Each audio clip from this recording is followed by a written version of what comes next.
বর্তমানে ADG admin হিসেবে আছি এখানে। এই ঘটনার পরে আমরা এখানে আসছি। অ্যাকচুয়ালি এটা ফর্মাল প্রেস ব্রিফিং হিসেবে আপনারা নেবেন না, আপনাদেরকে স্যাটিসফাই করার জন্য এবং কনসোল করার জন্য আমি এখানে আসছি। আমরা কিন্তু ভেতরে প্রাথমিকভাবে জিনিসটা যাচাই বাছাই করার চেষ্টা করতেছি, ঘটনাটা আসলে কিভাবে ঘটছে। 6টা বাচ্চার মর্মান্তিক মৃত্যু। আমরা যদি এটা জানতে না পারি প্রাইমারিলি, আমরা আপনাদের কোন প্রশ্ন উত্তর দেবো আমাকে বলেন। আমরা এই জিনিসটা ভেতরে জানছি। ঠিক এই ফর্মাল প্রেস ব্রিফিংটাই আমরা আপনাদের করব, আপনাদের শতভাগ স্যাটিসফাই করব, আপনাদের সমস্ত প্রশ্নের উত্তর দেওয়ার চেষ্টা করব।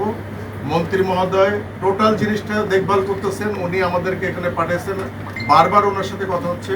ডিজি মহোদয় ভেতরে আছেন, আমাদের ডাইরেক্টর হসপিটালস আছেন। এখন আপনারা যদি ধৈর্য ধরে অপেক্ষা করেন, আপনারা যদি আমাকে এখন কোনো প্রশ্ন করেন, আমি অনেস্টলি বলতেছি এটা একটা ফ্র্যাকশনাল উত্তর হবে, সেটা কনফিউশন আরো অ্যারেস্ট করবে। আমাদের একটু জানতে চান ডিটেলটা, আমাদের আধা ঘন্টা সময় দেন, আমরা এখানে আপনাদেরকে প্রেস ব্রিফিং করতেছি এবং ভবিষ্যতে আমরা এটা নিয়ে কিভাবে আগাবো। এখানে রমনা জোনের ডিসি আছেন, এডিসি আছেন, টোটাল পুলিশ প্রশাসন এখানে ইনভলভ, ওনারা আছেন।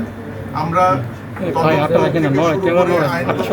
যা যা করার, এখানে কোনো ভুল হয়েছে কিনা, অন্যায় হয়েছে কিনা, কোনো টেকনিক্যাল ফল্ট হয়েছে কিনা, এগুলো তো আপনাদের সব প্রশ্ন উত্তর আমরা দিতে পারবো না, আমরা হয়তো সাবসিকুয়েন্টলি দিতে পারবো। প্রাইমারিলি আমরা কি ঘটনাটা কিভাবে ঘটছে ওটা জানি, ওটাই আপনাদের আমরা ডিটেইলস